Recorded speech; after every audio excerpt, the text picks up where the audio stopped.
Good afternoon. First of all, let me thank Norma and Sorola for inviting us to the lovely home and for providing these good treats and whatnot. Like, we all need something to eat, but it's good anyway. Thank you very, very much. I know that the last thing you want to do on a beautiful Saturday afternoon is to come listen to some guy running for office. On behalf of Pete and Mrs. Bingham, we really appreciate for you to give us a few minutes of your time. My name is Saenz, and I'm running for district attorney. There's a lot of new faces, so I'm going to take a little bit of time to tell you a little bit about me, and then I'll tell you why I'm running. I was born and raised in Carrizo Springs, Dimmitt County, which is a real small town, 80 miles northwest of Laredo. I graduated from high school in 1970, and I went off to college at Texas A&I. Not A&M, Texas A&I. That's right. Okay. I attended there from 1970 to 74.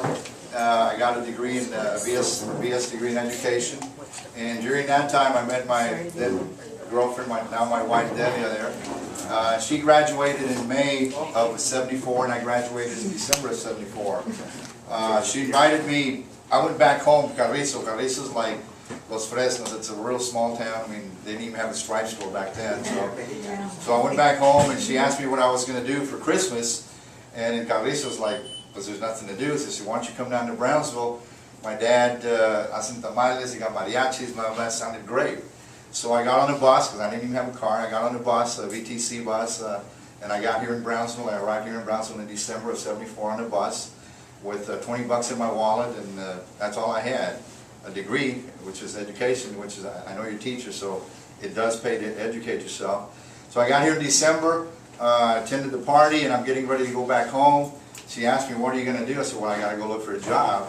And if you're from Carrizo, you go to San Antonio to look for a job, because that's the biggest job market. Then she asked me, will you stay here if I find you a job? Well, I never thought in my wildest dreams she'd find me a job. So I said, well, sure, I'll stay here. So lo and behold, the next day she finds me a job with BISD. So I start teaching for the Brownsville Independent School District in January of 75. The first month and a half I slept on an empty apartment on the floor. I was ordered Lagarza Durant, had just vacated the apartment, so you can sleep there. What's in there? Nothing. The floor. Okay, I'll take it. There's nothing else. So I had a sleeping bag for a month. As you know, we got paid every 25th. I think it's different now. No.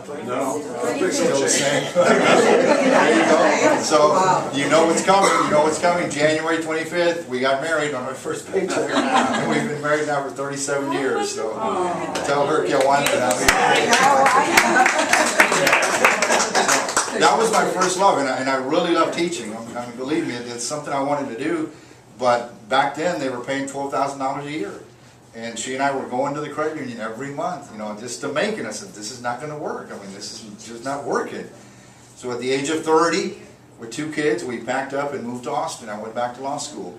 And it's not easy. I mean, I had a 2-year-old and an 8-month-old, and she's the only one working. I was running the apartments to, get free rent. It was tough, those 3 years, from 80 through 81, 84. I taught at Central Intermediate, by the way, with Alfredo Garcia, Simon Rivera, Ray Arteaga, Carlos Cantu. I mean, great bunch. I loved it. So I come back in 84, going to law school. I mean, there's a lot of sacrifices, as y'all can imagine. The big highlight was going to Little Caesars on Saturday and getting the 2 big pizzas and the big quart of Coke and going out to the park. That was great. That was all we could afford. So I come back in May of 84, and I started working with the DA's office the very next month in June. I put in 6 years as an assistant DA. At that time in 1990, I got appointed to be DA, and I served from 90 to 96. I left the office in 96, and I went into private practice, started my own law firm that I have right now. In 05, I started doing special prosecutions for the DA's office. These were cases that which he needed help in, capital murder cases, the toughest cases, when he didn't have anybody qualified to do them or that could have the experience. I took those cases on. Cases that he thought were too hard or too political, like the O'Malley case, the Corey Mata case in Harlingen.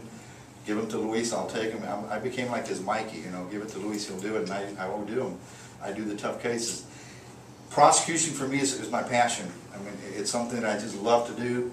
I think that God gives each one of us a special talent. I mean, to y'all, the talent is to be a teacher. I think the special talent that He gave me was to be a prosecutor. And when you get a special talent, it's up to you to honor His name by developing that talent for the best of the people, and that's what I've done. I love to prosecute. It's something that I enjoy doing, and I think I do a good job. And that's what I want to do. I'm 60 years old. I could very easily just, you know, go away and drink beer and go to the beach and whatnot, but I want to get back into prosecution. I've got a grandson. This is my community. People ask me what I want. I said, I want the same thing that you want for your families. In other words, I want a safe community. I want to leave my house in the morning, come back, and it not be broken into. I want to go to Walmart and park my truck with 250,000 miles on it and come out and still be there. I don't want to get held up in the parking lot. I want to take my grandson to the park and not smell the marijuana being burned. I want to drive safely without having a DWI guy come, you know, wreck into me. So, you know, I'm just working for what you want, which is a safe community where we can all work, play, and just pray and worship in peace. That's all I want. I have no hidden agendas, but I need your help. I need your help. We've been talking about it. At this point in the runoff, I've got two opponents. I've got Mr. Carlos Masso, which I'm not afraid of. I'm afraid of the second opponent, and that's the low voter turnout. Okay? I'm really, really concerned about the low voter turnout. As it is, it's very discouraging. For this election in May, we had 24,000 people come out of 176,000. It's very discouraging. Very discouraging. We thought we were going to have high numbers because we had a congressional race, we had a contested sheriff's office race and whatnot, and yet 24,000 people came out. It's less than 10, 13, 14%. In Mexico, they had an election a week ago, 60% of the people came out. And it's a lot harder to go vote over there. I mean, here they make it real easy and we're not voting. So it's sad, but I mean, that's something we have to deal with. You can't sit here and cry about it. So please, I think that by being here, you want to help me. And the best way you can help me is two ways. Number one, of course, vote for me if you think I'm the best qualified. And I submit to you that I am. I've been prosecuting for 19, 20 years. I've got the experience on my side. The DA's office is a position that's very, very critical, especially nowadays. It takes somebody that knows what they're doing, somebody that has the experience and the sophistication and the wisdom. And wisdom doesn't come from being smart, it comes from being old. And I'm the old guy in the race. I'm not embarrassed to say that. But I've got your best interest at heart, but I need your help. So you can vote for me, and you can get on the phone and tell people to please go vote. You know, Mrs. Vega, Mr. Avila, and I have been working really hard, you know, doing our part as candidates, but the public has to come out and vote. And for whatever reason, they may have good or bad reasons for not voting, but we've got to participate. So please get on the phone. The early vote is July 23rd through the 27th. Please get on the phone. Call. Everybody's got at least 25 people on your contacts now. I mean, that's something that social media is big these days.